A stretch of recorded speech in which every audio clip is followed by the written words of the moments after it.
Salam. Kita akan bersama-sama membaca dari Injil Matius pasal 15 ayat 1 sampai ayat 20. Matius pasal 15 ayat 1 sampai ayat 20. Kapot lecha Adonai Elohenu kapot lecha. Segala kemuliaan ya Allah, kemuliaan bagimu. Saudara-saudara yang dikasihi Tuhan, sebelum kita sampai pada pembahasan, ada beberapa yang perlu dijelaskan terlebih dahulu. Yaitu kalau saudara melihat judul perikop, perintah Allah dan adat istiadat Yahudi. Kalau berbicara adat istiadat, kita seringkali berpikir sebuah kebudayaan yang berlaku dalam setiap suku bangsa itu. Budaya kita sering menjadi adat. Tetapi ini bukan itu. Karena tidak ada bahasa Indonesianya pada waktu menerjemahkannya. Mengapa? Karena tidak ada padanannya. Jangan kaget, kadang-kadang lembaga Alkitab memotong kata-kata yang tidak ada padanannya itu langsung masuk kepada maknanya. Ini penting sekali supaya saudara ketahui, saudara bisa bertanya dengan lembaga Alkitab. Saya percaya lembaga Alkitab akan jujur dengan segala kelemahannya ketika menerjemahkan Alkitab. Bahkan bukan hanya kata kadang-kadang yang dihilangkan, kalimat yang langsung dihilangkan tapi langsung diterjemahkan kepada maknanya kira-kira seperti itu. Dan makna yang dirubah perlu diketahui disesuaikan dengan budaya kita. Bukan budaya asli pada waktu itu. Ketika pindah yaitu dari budaya asli ke budaya kita kira-kira sama, seringkali kadang-kadang tidak sama. Hal yang seperti inilah yang perlu kita sadari sehingga kita perlu mempelajari kembali, mengulangi kembali dalam bacaan ini. Apa yang dimaksudkan di sini terlebih dahulu supaya saya menjelaskan di sini ayat yang kedua, saudara, sebelum kita membahas mengapa murid-muridmu melanggar adat istiadat nenek moyang kita? Apa yang dilanggar? Mereka tidak membasuh tangan sebelum makan. Pasti saudara pikir murid-murid ini orangnya jorok. Belum makan, tidak cuci tangan, sudah makan. Saudara, ini kita pikir gitu. Jadi kita pikir seperti itu. Sebetulnya bahasa asli budaya yang ada sebelum diterjemahkan ke Yunani, karena Yesus tidak pernah berbicara Yunani, Yesus berbicara memakai bahasa Aram, ya, dan budaya yang berlaku adalah bahasa Hebrew, bahasa Ibrani. Itu disebut netilat yadayim. Netilat yadayim adalah sebuah ritual cuci tangan sebelum makan. Jadi bukan cuci tangan biasa. Ritual itu yang ditinggalkan oleh murid. Cuci tangan sebelum makan tidak masuk pada ritual itu dianggap tidak sah. Ritual ini berasal dari ketika nenek moyang mereka keluar dari Mesir, tiba di padang gurun. Musa mengajarkan kepada mereka, yaitu supaya di padang gurun ini Tuhan memelihara kita, maka kita perlu membuat sebuah bersih, membersihkan hati, menyucikan hati, supaya tanganmu tidak digunakan untuk membunuh, tidak menipu, tidak sebagaimana. Maka untuk mengingatkan itu dibuatlah sebuah ritual. Ritual itu terjadi, makna yang pertama supaya hidup mereka, hati mereka suci. Lalu dibersihkan dengan air. Ini penting sekali. Saya kasih contoh supaya memudahkan. Karena kita hidup sekarang ini berdekatan dengan saudara-saudara kita muslim. Saudara-saudara kita muslim sebelum mereka melaksanakan sholat, mereka harus mengambil air wudhu dulu. Meskipun mereka sudah mandi, kalau mereka belum mengambil air wudhu, maka sholatnya tidak sah. Ini penting sekali. Jadi air wudhu itu termasuk ritual. Ritual yang penting bahwa sah atau tidak sholatnya itu bergantung dari air wudhunya. Nah ini penting sekali. Tata caranya. Jadi itu yang dimasukkan. Yang dimaksudkan di sini cuci tangan sebelum makan adalah ritual netiyat yadayim. Jadi ritual itu yang dilanggar. Jadi supaya kita tahu. Kemudian karena terus menerus ya ini dimasukkan dalam kitab Mishnah. Kitab Mishnah itu kumpulan aturan tata cara hidup orang Yahudi. Dan itu terna turun temurun akhirnya maknanya hilang. Hanya yang penting ritualnya saja. Itu yang diterjemahkan adat istiadat nenek moyang. Sebetulnya bahasa aslinya adat istiadat para tua-tua. Tua-tua yang diangkat oleh Musa. Itu kita di sana, kita bisa melihat di sana. Itu yang ditinggalkan. Adat ini dipelihara terus. Tapi bersih hatinya tidak. Nah jadi konteksnya bisa dari sekarang sudah ketebak. Bersih hatinya tidak, bersih hidupnya tidak, melaksanakan segala sesuatu tidak. Yang penting ritualnya. Seolah-olah dengan ritual semua beres. Itulah sistem cara keberagamaan orang Yahudi pada waktu Yesus muncul. Yesus muncul, Yesus ingin mengembalikan maknanya, hakikatnya. Bahasa padanannya, adat istiadat di sini bukan syariat agama itu yang penting, tapi hakikatnya. Bisa ditangkap maksud apa yang diajarkan oleh Yesus. Ini penting sekali supaya kita keberagamaan kita ini kita bisa melihat keberagamaan kita ini keberagamaan ritual, keberagamaan upacara-upacara agama yang semarak. Apa makna daripada orang bertuhan? Apa makna daripada orang beragama? Apa makna dari kasih Tuhan yang sudah mengasihi kita dan kita harus mengasihi sesama manusia yang lain. Amin saudara. Ini penting. Jadi inilah yang diajarkan oleh Yesus. Karena Yesus cara mengajarnya berbeda sekali dengan para Parisi, Yahudi, maka Yesus dipatwa oleh majelis ulama Yahudi dihukum mati. Jadi majelis ulama Yahudi itu mahkamah agama Sanhedrin. Sanhedrin itu sama dengan majelis ulama agama Yahudi. Dia patwa mati. Jadi saudara perhatikan di sini.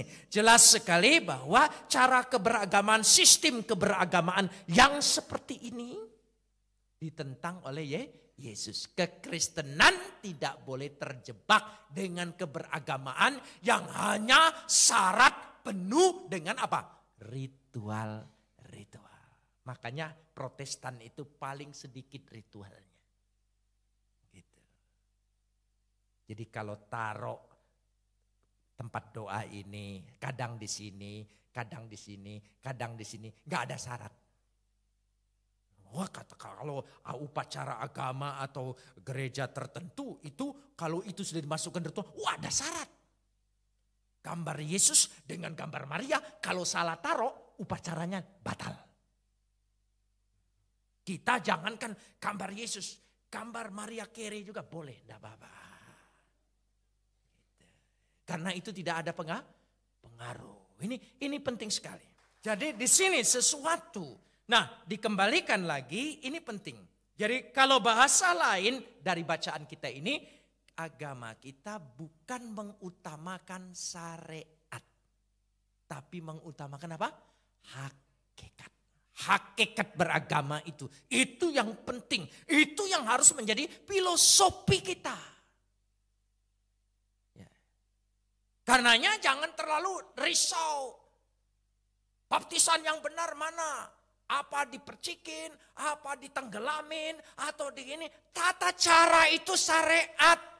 Yang penting baptisan itu punya arti, hidupmu yang lama mati dibangkitkan kepada hidup yang baru. Hakikat itu yang penting. Tata cara itu tidak penting. Ya, mau tenggelam, mau apa, mau tidak penting. Itu namanya kalau kita mengutamakan tata cara, agama kita terlalu ditekankan dalam hal apa? Syariat. Aturan. Itu yang ditentang oleh Yesus. Yang penting itu apa? Makanya di gereja ini tidak pernah dianjurkan. Orang yang belum dibaptis jangan terima perjamuan kudus. Tidak. Yang penting engkau percaya. Amin. Percaya itu melebihi dari segala ritual-ritual, atribut-atribut tetek bengek ini.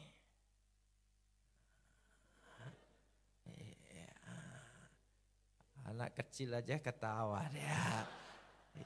Iya, dia mentertawakan. Itu penting sekali. Sekarang kita lihat pembahasannya. Ayat yang pertama. Ya. Datanglah beberapa orang Farisi dan ahli Taurat dari mana? Yerusalem itu pusat agama Yahudi. Mengontrol datang ke Galilea. Katanya ada ajaran sekte yang baru muncul yang dipimpin oleh Yesus. Jadi para ahli, sebetulnya bukan para ahli, guru-guru daripada Taurat datang ke sana.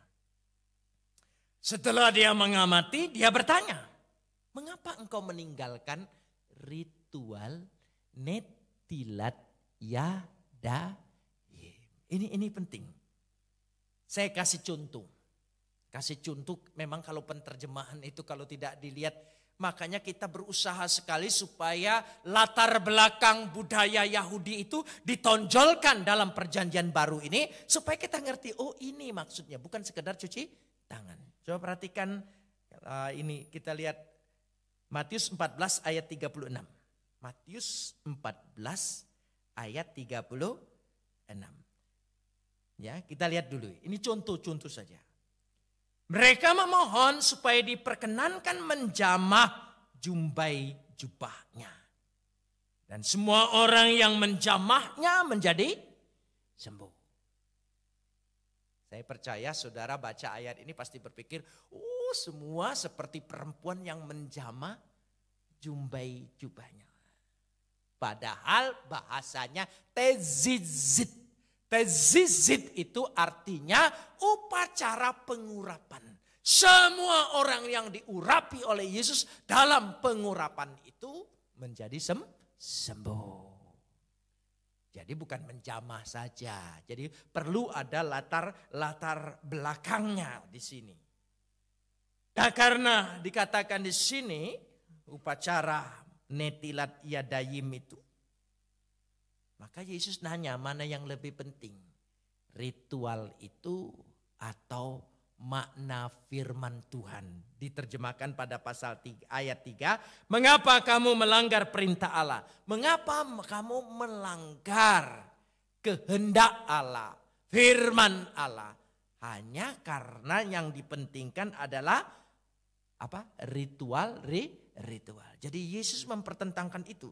Karena dia mempertentangkan ini, maka kita perhatikan di sini.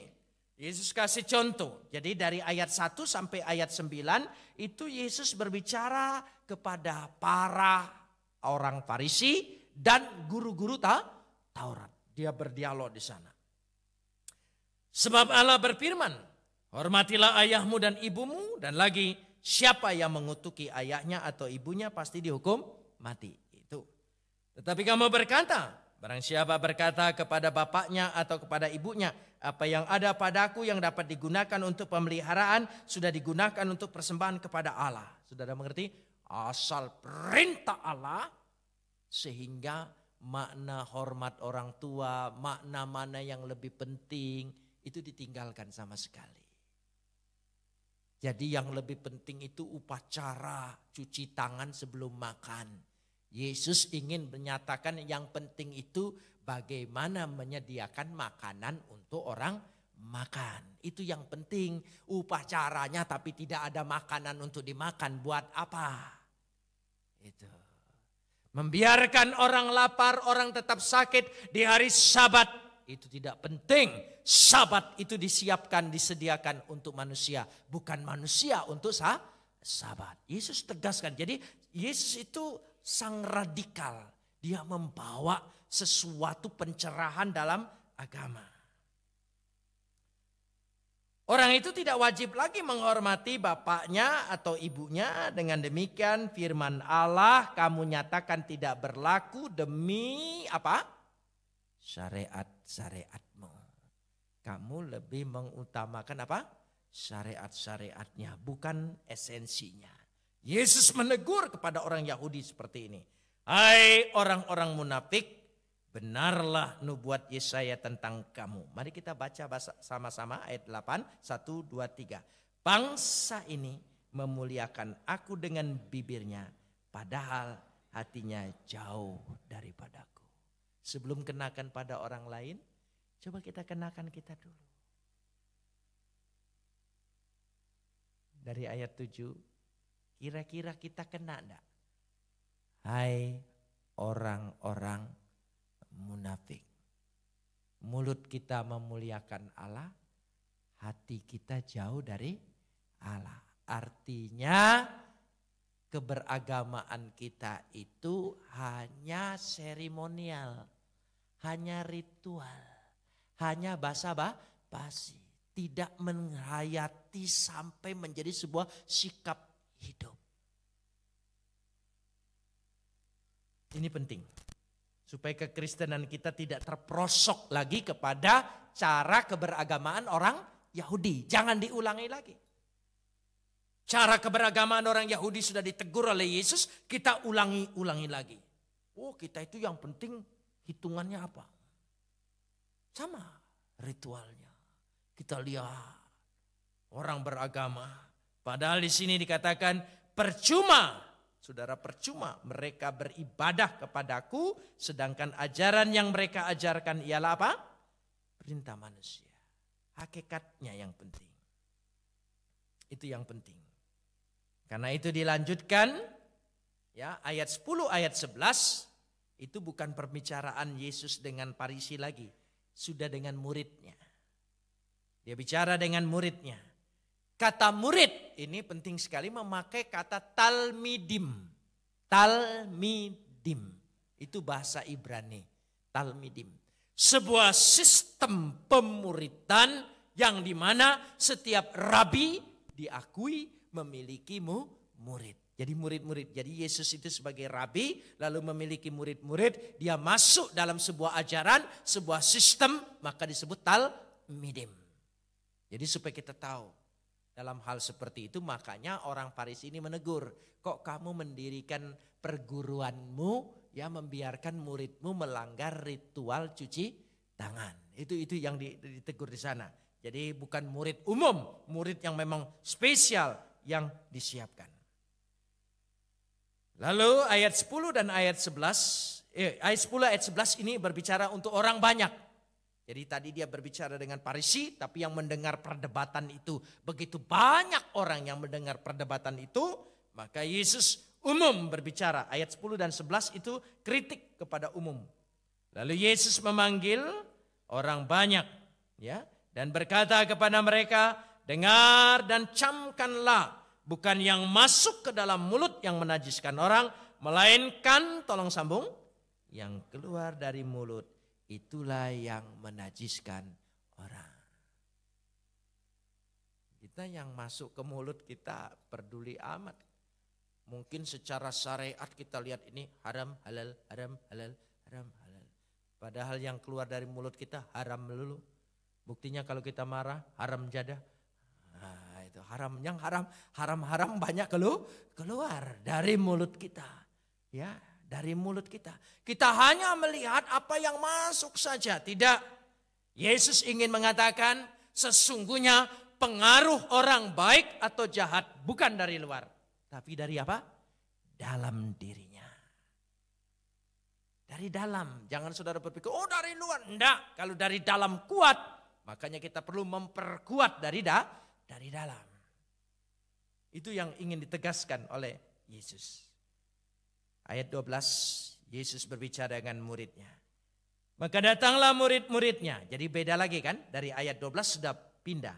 Ayat 10, 11 orang banyak. Ayat 1 sampai 9 kritik. Dialog Yesus terhadap orang Farisi dan ahli Taurat tadi, guru-guru Taurat. Dia menyampaikan kritik keberagamaan mereka. Saling dialog di sana. Ayat 10-11, Yesus menegaskan pada orang banyak yang seperti itu. Nanti ayat 11 ini akan dijelaskan pada ayat 15 dan seterusnya. Kenapa? Waktu menjelaskan begitu, orang banyak mulai mikir. Rupanya bukan hanya orang banyak yang mikir. Murid juga mikir. Apa maksud Yesus ini? Yang najis bukan yang masuk tapi yang keluar. Yang masuk mulut tidak dihitung najis tapi yang keluar. Waduh, ini membingungkan bahasanya, bahasa kiasan. Maka ayat 12, maka datanglah murid-muridnya. Bertanya kepadanya, ya pertama, dia mengkoreksi perdebatan. Yaitu antara Yesus dengan kaum Farisi. Engkau tahu bahwa perkataanmu itu telah menjadi batu sandungan bagi orang-orang Farisi. Waduh, keras betul perkataanmu ini. Pasti kita tidak ada dukungan. Memang Yesus dari sejak semula tidak mau didukung oleh kelembagaan-kelembagaan yang ternyata lembaga itu memperkosa kehendak Tuhan. Kita harus akui, kita jujur dalam sepanjang keberagamaan, lembaga-lembaga agama acap kali memperkosa kehendak Allah. Atas nama lembaga agama, banyak orang bertindak otoriter, banyak orang bertindak justru tidak seperti kasih Tuhan. Ya, sejarah gereja tolong baca. Ketika gereja berkuasa, itulah masa yang paling gelap dalam kehidupan kekristenan. Beda sedikit bakar orangnya. Beda sedikit salibkan orangnya. Bumi hanguskan. Tidak bisa. Keberagamaan tidak boleh seperti itu. Kadang-kadang lembaga agama ini seringkali menjadi alat otoriter. Tidak sedikit lewat lembaga gereja mengucilkan orang. Membuat HKBP itu diban. Padahal kasih Tuhan tidak pernah ngeban orang. Jadi lembaga-lembaga agama ini seringkali dijadikan alat diktator, alat otoriter. Itu Yesus tidak suka dengan seperti ini. Yesus mendobrak, tidak. Bukan itu yang berkuasa. Hati Allah itu. Amin. Tolong ingat minggu lalu. Bapak sudah menunggu dan melihat dari jauh anaknya datang. Karena Tuhan paling senang. Pintu sorga selalu terbuka. Lewat apa? Pertobatan. Amin saudara. Pintu sorga tidak terbuka karena ritual-ritualmu. Karena korban-korbanmu. Tidak. Pintu sorga terbuka karena apa? Hati kita yang bertobat. Kapan saja kita bisa membuka pintu sorga. Amin. Asal kita memiliki hati yang penuh pertobatan. Itu yang utama. Ya. Sehingga Yesus menolak hal-hal yang seperti itu. Ini penting. Kenapa saya ingatkan hati-hati kemudian. Lembaga-lembaga keagamaan ini menunjukkan otoriternya. Seolah-olah dialah yang berhak punya hak melegitimasi siapa yang boleh, siapa yang tidak, siapa yang sesat, siapa yang benar. Tidak. Allah tidak bisa diwadahi. Amin. Allah itu maha segala-galanya. Kalau Allah bisa diwadahi, itu namanya bukan Allah lagi. Itu ideologi. Ideologilah yang bisa diwadahi. Allah tidak bisa diwadahi. Memang kita punya wadah, tapi harus ingat keterbatasan wadah kita. Jangan menghina wadah lain yang kira-kira bentuknya berbeda.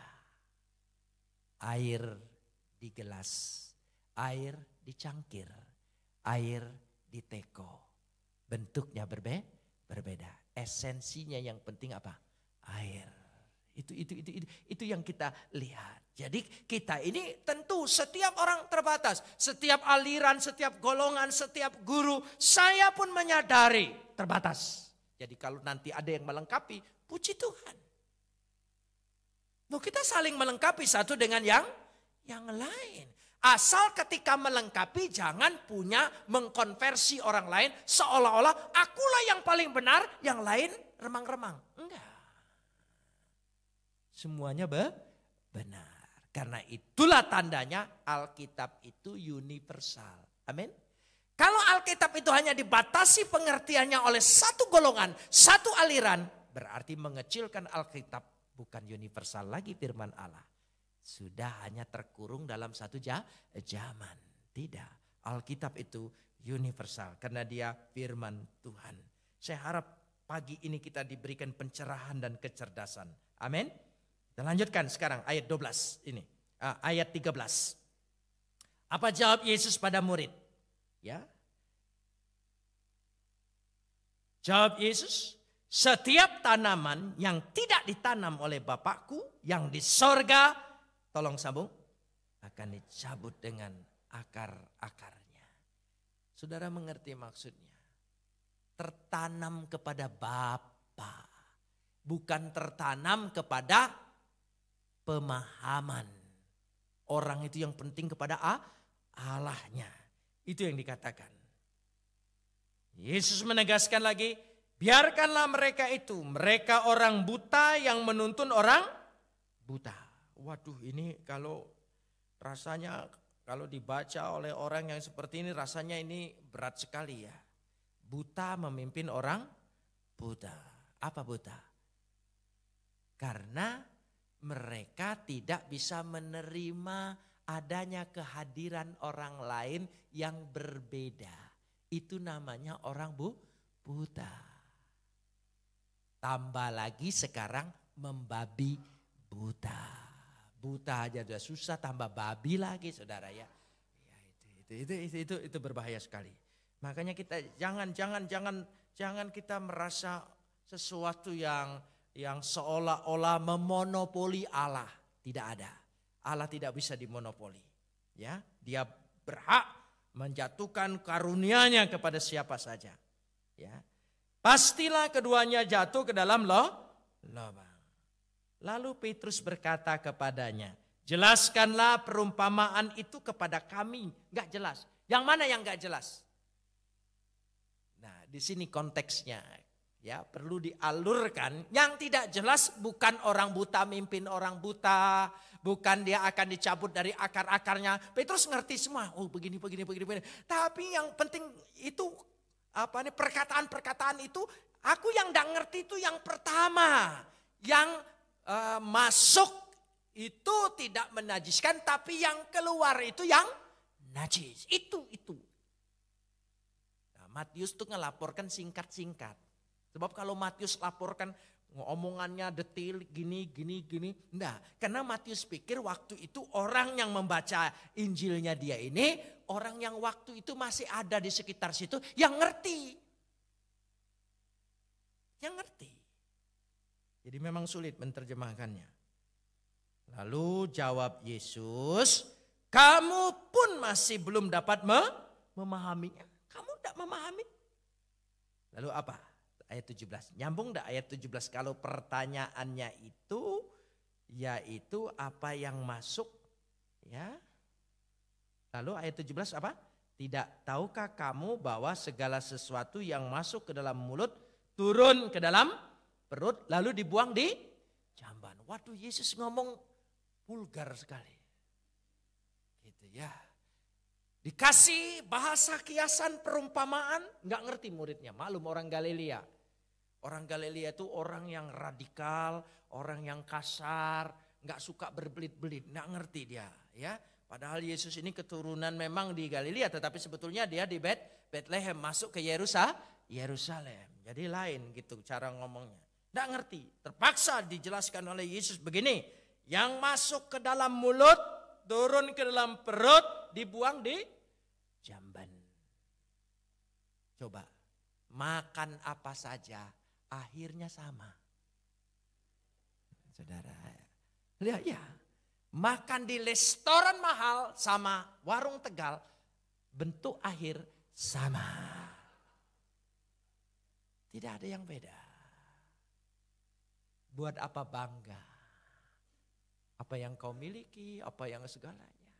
Banggalah terhadap apa yang kita buat terhadap orang lain. Amin. Loh, itu bahasanya. Banggalah apa yang kita sudah buat yang dirasakan oleh orang lain. Jangan bangga apa yang kamu terima dari orang lain. Sama bentuknya. Kalau tidak percaya silakan besok coba lihat. Ya. Ini jelas ini. Tetapi apa yang keluar dari mulut berasal dari apa? Hati. Itulah yang menajiskan orang. Nah, ini. Wah, kita perlu merenungkan ayat ini. Saya dan saudara setiap hari kita renungkan. Tuhan, bersihkan hatiku. Karena khotbah yang paling pokok Yesus adalah khotbah di bukit, Matius 5. Berbahagialah orang yang suci hatinya. Oh, ini perjuangan. Perjuangan. Saya sendiri berjuang. Bukan saya khotbah begini sudah sempurna. Enggak. Masih berjuang supaya hatinya selalu suci. Tapi kadang-kadang.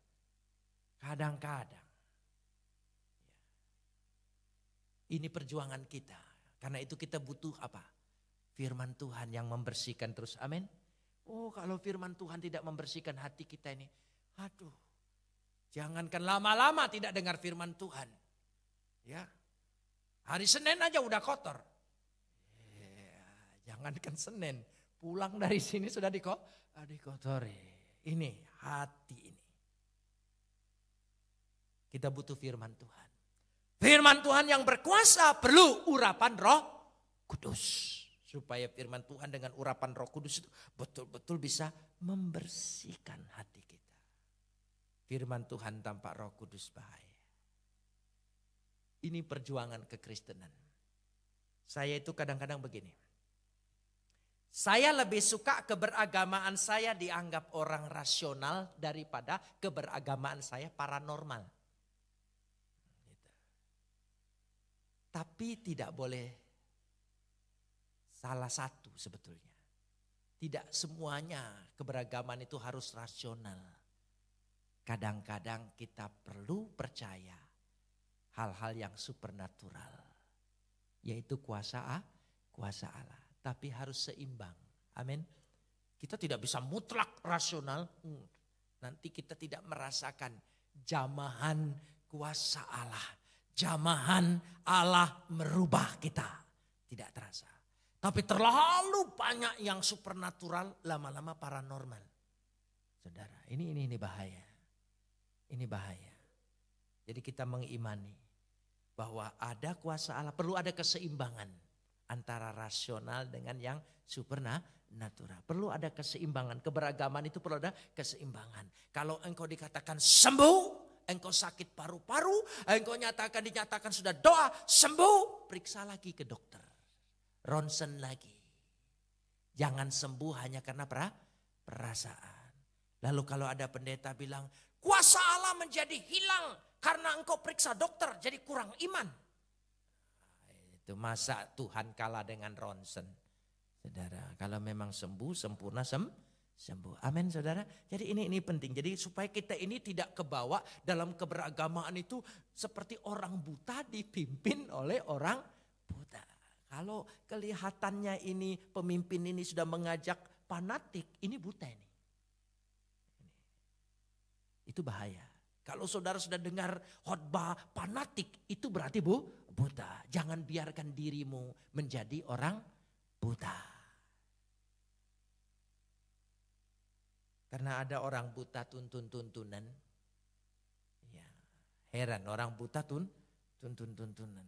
Ya kalau satu masuk lubang masuk semua. Ini bukan karena apa, memang betul ada kesaksian. Dulu ada saudara kita yang ya tunanetra, dia bilang kesaksian dia di malam doa pernah, saya ini sering masuk lubang katanya, sering kecebur di paret gitu ya. Dikira masih ada jalan ketrung terus sana. Padahal sama-sama tuntunan, tapi sayang dituntun orang buta. Kan di Alfa Indah banyak kali-kali gitu. Jadi dia langsung masuk lubang sana, ya sudah. Ya, tidak memijat tapi di lubang nih. Ya. Ini. Karena dari hati timbul segala pikiran jahat. Pembunuhan, perjinahan, percabulan, pencurian, sumpah palsu dan hujat. Dari hati. Kita perlu hati kita ini lurus di hadapan Tuhan. Amin. Ya. Seringkali begini. Saya punya pengalaman kalau mau menyusun khotbah itu, Tuhan khotbah apa hari ini? Perlu ada wahyu yang hati Tuhan kehendaki. Makanya tidak perlu bikin almenak minggu ini. Jadi nanti kemauan Tuhan, wahyu Tuhan yang kebetulan dia inginkan karena dia tahu segala-galanya. Amin. Nah, jadi Tuhan saya khotbah apa? Ya tapi Tuhan tidak berbisik di telinga saya. Yusuf Roni khotbah ini. Nggak. Itu hanya terpikir di hati ya. Terbayang di pikiran. Itu karunia saya hanya baru sampai di sana. Saya belum sampai Tuhan bicara langsung di telinga saya. Belum.